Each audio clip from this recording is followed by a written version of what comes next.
ഒരു വർഷവും 2 മാസവും കഴിഞ്ഞപ്പോൾ പപ്പു ജയിലിൽ നിന്നിറങ്ങി വന്നു. അവനെ സ്വാഗതം ചെയ്യുവാൻ ആരുമുണ്ടായിരുന്നില്ല. അവൻ്റെ സ്വാതന്ത്ര്യ ബോധത്തെ ആരും പ്രശംസിച്ചില്ല.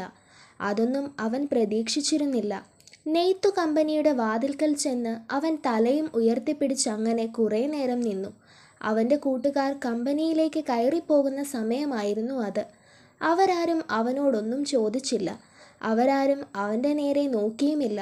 പൗരുഷവും അഭിമാനവും പ്രസരിക്കുന്ന ആ കണ്ണുകളെ നേരിടുവാൻ അവർക്കാർക്കും ധൈര്യമുണ്ടായിരുന്നില്ല. അപരാധബോധത്തിൽ തലയും കുമ്പിട്ട് അവർ അകത്തേക്ക് കയറിപ്പോയി. അവൻ അവിടെ നിന്ന് സാവധാനം നടന്നു. അടുത്ത നേരത്തെ ആഹാരത്തെപ്പറ്റി മാത്രമേ അവൻ അപ്പോൾ ആലോചനയുള്ളൂ. ജീവിതം അവനൊരു പ്രശ്നമല്ല. നൈരാശ്യത്തിൻ്റെ കരിനിഴൽ അവൻ്റെ മുഖത്തൊരിക്കലും തട്ടിയിട്ടില്ല. അവന് ഭാവിയെപ്പറ്റി ഉത്കണ്ഠയില്ല. പശ്ചാത്തപിക്കേണ്ടതായ ഒരു ഭൂതകാലവും അവനില്ല. അവൻ്റെ നിഘണ്ടുവിൽ ഇന്നലെയും നാളെയുമില്ല. അവൻ ഇന്ന് ജീവിക്കുന്നവനാണ്. അവനൊരു റിക്ഷാവണ്ടി കൂലിക്കെടുത്തു. അതും കൊണ്ട് അവൻ നേരെ ബോട്ട് ജെട്ടിയിലേക്ക് തിരിച്ചു. അന്നു മുതൽ അവനൊരു റിക്ഷാക്കാരനായി. പപ്പുവിൻ്റെ റിക്ഷാവണ്ടിക്ക് ഒരിക്കലും വിശ്രമമില്ല. അതെപ്പോഴും പട്ടണത്തിലെ റോഡുകളിൽ കൂടി വായുവേഗത്തിൽ പാഞ്ഞു പോകുന്നത് കാണാം. റിക്ഷയും വലിച്ചുകൊണ്ട് ഓടുന്നത് കണ്ടാൽ അയാളുടെ കാലുകൾ നിലത്ത് തൊടുന്നുണ്ടോ എന്ന് സംശയം തോന്നും. മറ്റു റിക്ഷാക്കാർ പറയാറുണ്ട്, പപ്പുവിന് നടക്കാൻ അറിഞ്ഞുകൂടാ എന്ന്.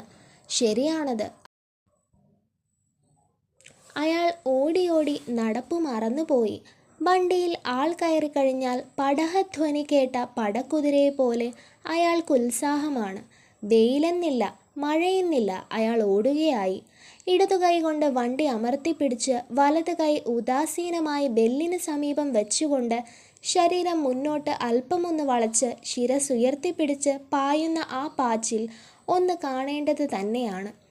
റെയിൽവേ സ്റ്റേഷനിലും ബസ് സ്റ്റാൻഡിലും ബോട്ട് ജെട്ടിയിലും സിനിമാ കൊട്ടകയുടെ ഗേറ്റിലും കച്ചേരി വാതിൽക്കലും എന്ന് വേണ്ട, എവിടെയെല്ലാം റിക്ഷ ആവശ്യമുണ്ടോ അവിടെയെല്ലാം പപ്പുവും ഹാജരുണ്ട്.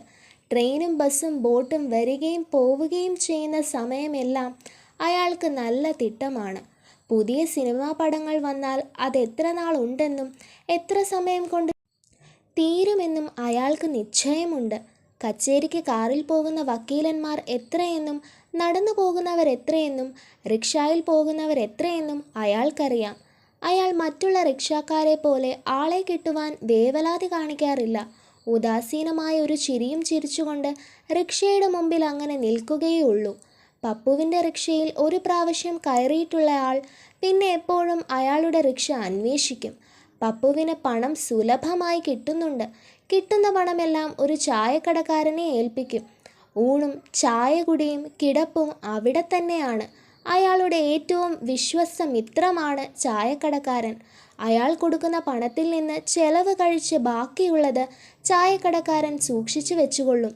ഒരു ദിവസം ചായക്കടക്കാരൻ പപ്പുവിനോട് പറഞ്ഞു, പപ്പു, എന്നും ഇങ്ങനെ റിക്ഷ കൂലിക്കെടുക്കുന്നത് നഷ്ടമല്ലേ? എനിക്കെന്താ നഷ്ടം? കിട്ടുന്നതിലൊരു പങ്ക് ഉടമസ്ഥനും കൊടുത്താൽ മതിയല്ലോ. സ്വന്തം റിക്ഷ ഉണ്ടെങ്കിൽ പിന്നെ കൂലി കൊടുക്കണ്ടല്ലോ. സ്വന്തം റിക്ഷ വേണമെങ്കിൽ പണം കൊടുക്കണ്ടേ? വേണം. എവിടെ ഇരിക്കുന്നു പണം? എവിടെ ഇരിക്കുന്നു പണം? തനിക്കെങ്ങനെ കിട്ടി പണം? താൻ കൊണ്ടുതരുന്നത്?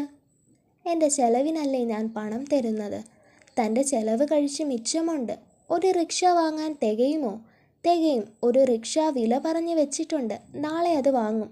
അടുത്ത ദിവസം പപ്പു സ്വന്തം റിക്ഷയും കൊണ്ടാണ് പോയത്.